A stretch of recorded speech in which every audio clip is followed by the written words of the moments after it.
चलिए जानते हैं आज के देश और दुनिया की सिलेक्टेड काम की और महत्वपूर्ण 50 बड़ी खबरों को सिर्फ 10 मिनट में। पर अभी तक आपने इस वीडियो को लाइक नहीं किया तो लाइक कर दीजिए।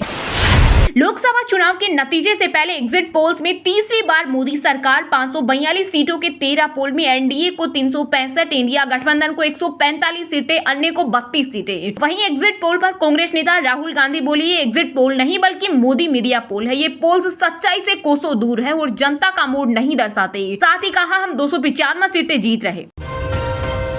अगर नरेंद्र मोदी तीसरी बार प्रधानमंत्री बनते हैं तो मैं अपना सिर मुंडवा लूंगा। एग्जिट पोल जारी होने के बाद आप नेता सोमनाथ भारती का बड़ा ऐलान, बोले 4 जून के चुनाव नतीजों के बाद गलत साबित होंगे सभी एग्जिट पोल। इधर बीजेपी नेता ने ऑर्डर की कैची।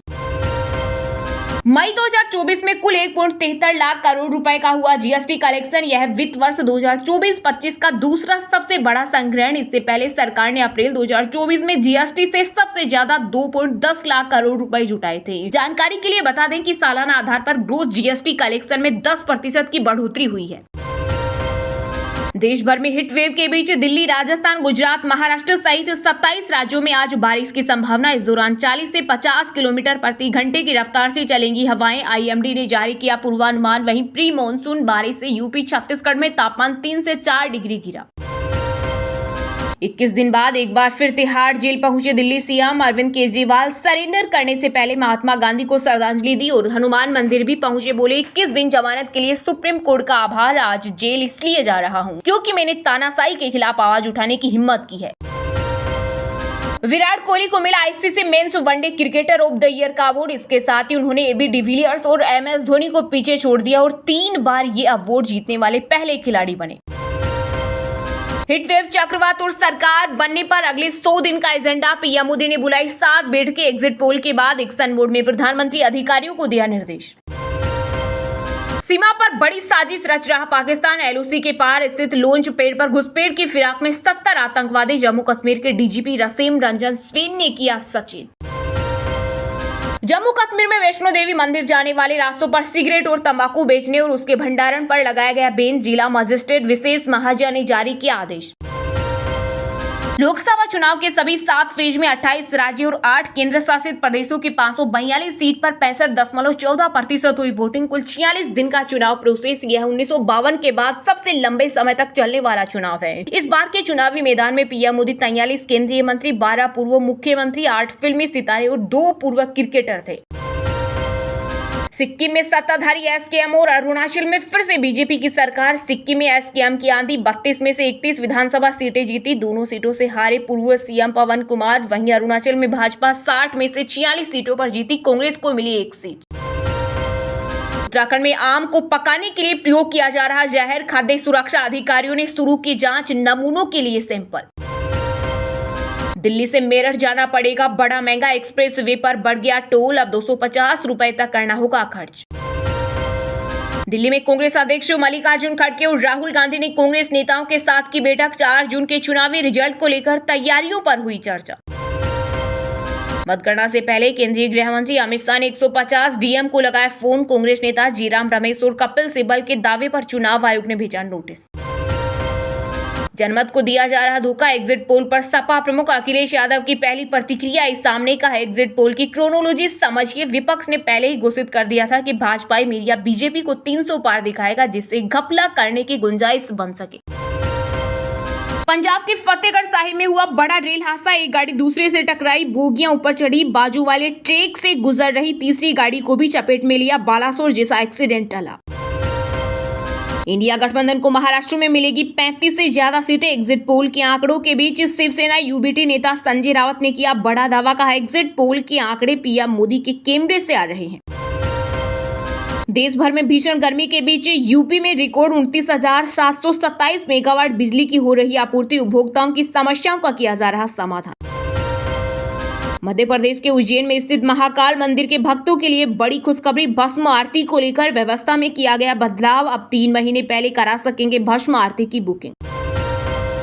भारत ने भी निभाया श्रेष्ठ वैश्विक धर्म। क्यूबा को भेजी 90 टन मानवीय सहायता। भारतीय विदेश मंत्रालय ने बताया कि इसमें दवाएं बनाने वाली सामग्री है। इससे क्यूबा के लोगों की जिंदगी बचाने में मदद मिलेगी।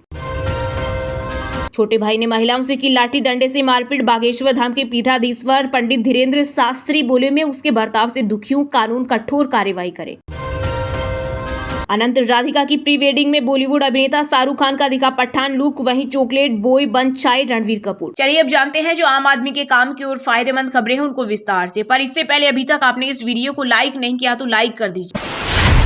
हिट वेव चक्रवात और सरकार बनने पर अगले 100 दिन का एजेंडा। पीएम मोदी ने अलग अलग मुद्दों को लेकर की कई बैठकें। एग्जिट पोल के बाद एक्शन मोड में प्रधानमंत्री अधिकारियों को दिया निर्देश। जी हां, प्रधानमंत्री नरेंद्र मोदी ने बीते दिन रविवार को अलग अलग मुद्दों को लेकर कई बैठकें की। पहली मीटिंग में पीएम मोदी ने देश भर में गर्मी और चक्रवात के बाद आई बाढ़ के हालात की समीक्षा बैठक की, साथ ही प्रभावितों की मदद के लिए किए जा रहे प्रयासों का जायजा लिया। दरअसल पीएम मोदी ने मिजोरम, असम, मणिपुर, मेघालय और त्रिपुरा में भूस्खलन और बाढ़ के कारण जान माल के नुकसान और घरों व संपत्तियों को हुए नुकसान पर भी चर्चा की। बैठक के बाद प्रधानमंत्री मोदी ने कहा कि भारत सरकार चक्रवात से प्रभावित राज्यों को पूरा सहयोग देना जारी रखेगी। वहीं पीएमओ ने बताया कि प्रधानमंत्री मोदी ने गृह मंत्रालय को स्थिति की निगरानी करने और बहाली के लिए आवश्यक सहायता प्रदान करने के लिए नियमित रूप से मामले की समीक्षा करने का भी निर्देश दिया है। पीएम मोदी ने कहा कि प्रभावित राज्यों की हर संभव मदद की जाएगी। इससे पहले भी पीएम मोदी ने चक्रवात रेमल के बाद लगातार बारिश के कारण पूर्वोत्तर के राज्यों में आई बाढ़ के मद्देनजर मौजूद स्थिति का जायजा लिया और सभी प्रभावित राज्यों को हर संभव मदद का आश्वासन दिया। प्रधानमंत्री ने एक्स पर एक पोस्ट में कहा कि केंद्र सरकार प्रभावित राज्यों की स्थिति पर नजर बनाए हुए है और अधिकारी जमीनी स्तर पर काम कर रहे हैं। दरअसल असम में चक्रवात रेमल के प्रभाव के चलते लगातार हुई बारिश के कारण 9 जिलों में 2 लाख से अधिक लोग प्रभावित हुए हैं। बीते 28 मई से राज्य में बाढ़, बारिश और तूफान की वजह से कुल मिलाकर 6 लोगों की मौत हो गई है। वहीं मेघालय में भारी बारिश के कारण राष्ट्रीय राजमार्ग 6 का 20 मीटर हिस्सा बह जाने से बराक घाटी के कछार, करीमगंज और हेलाकांडी जिलों का राज्य के अन्य हिस्सों और पूर्वोत्तर क्षेत्र से सड़क संपर्क टूट गया है। इसके अलावा मणिपुर में चक्रवात रेमल के बाद लगातार बारिश के कारण राज्य में बाढ़ से कुल 1,88,143 लोग प्रभावित हुए हैं।